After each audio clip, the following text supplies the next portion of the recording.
Greetings commanders, today I will take a look at bulkheads. Before I go further, I want to warn you that these tests are very far from being accurate, because there are very many variables involved. Also, I've tried torpedo pylons and heat-seeking missiles, and you never know where you will hit with those, and if you hit a module, you will see 0 damage. And torpedo pylons also are crap. Yeah, officially, unless they specifically implement that torpedoes are targeting enemy power plant, they are waste of time. At most I had like 14% damage, so it's not good. And small hardpoint can have only 1 torpedo, medium only 2. So waste of your weapon slots. But still I saw some interesting results, and I'm willing to share with you, so let's take a look. But before I go to numbers, let me tell you some general stuff you should probably know before you attack anyone. First of all, small and medium weapons have damage penalty against Anaconda's hull, and the penalty is around 33%. In future, they will have an updated system for creating more procedural variants for modules. And that system will be applied not only to weapons but to everything. So you might find a shield generator that generates a much more powerful shield than normal, but it isn't as resistant to collisions or something like that. And they already have system of crafting.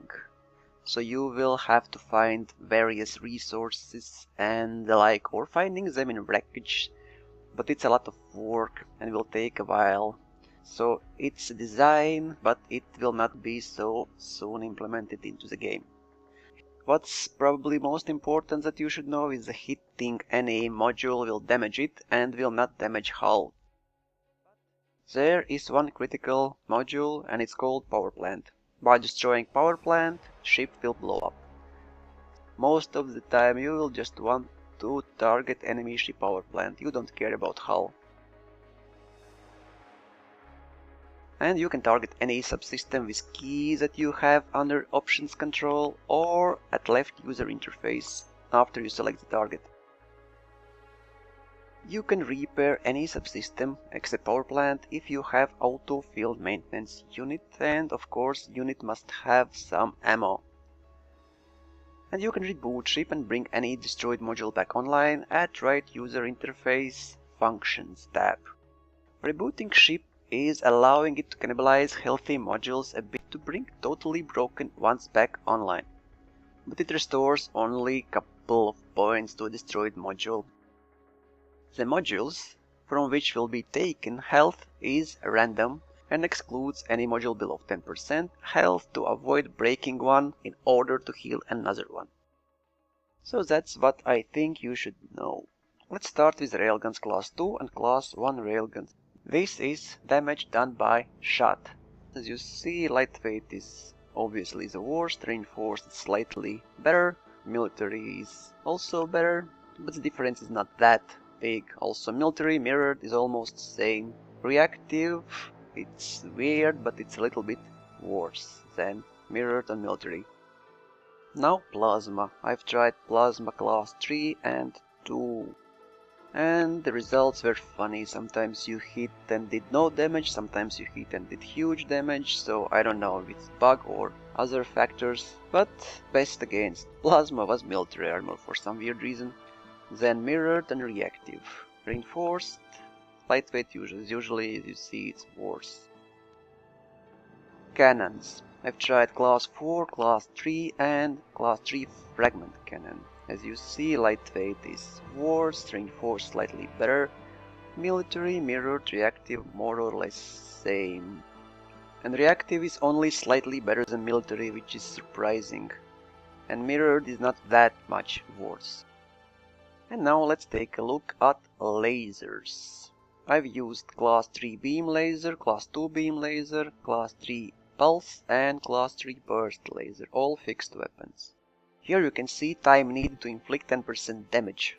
So the longer it took, the better the armor is against that particular weapon. As you see, class 2 beam laser with damage penalty really stands out. It's, well, It's not useless, but it's much worse than class 3 beam laser.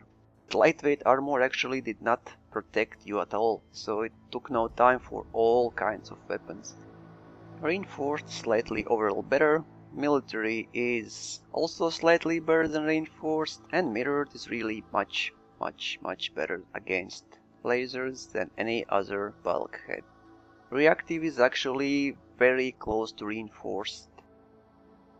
Now let's take a look at multi-cannons. I've tried multi-cannons only against 3 different bulkheads: military, mirrored, and reactive.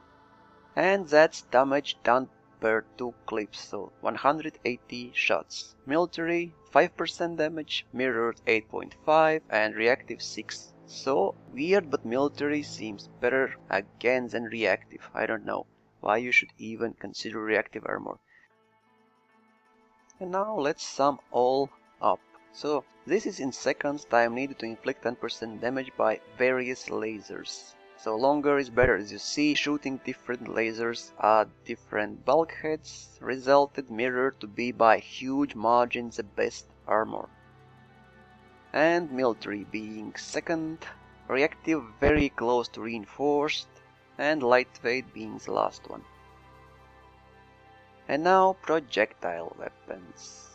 Damage done by various projectile weapons, smaller is better. Again, all weapons fired at Anaconda, and its total damage done by all weapons. Lightweight 40.5%, reinforced 25.5%, almost twice better against projectile weapons. Military is 13%, which actually is surprising, because I would expect reactive to be the best, but well, they are very close, and as I said, this test is far from being accurate, but it gives you a basic idea. And mirrored is actually not that far away. It should be closer to reinforced, but it's slightly better anyway, so I don't see again why you should use reactive armor. And here is just an illustration of all armor types and both weapon types. The higher the column, the better. The mirrored is huge winner in thermal weapons and not so bad against projectile weapons, so if you have money, I would definitely go for mirrored armor all the time. I would never buy reactive armor. I would better have military one. Reinforced is also not that bad overall. This is for now, but in future we will have completely different shields and weapons, and will be very hard to tell from just name of the weapon what that weapon actually does. Thanks for watching this.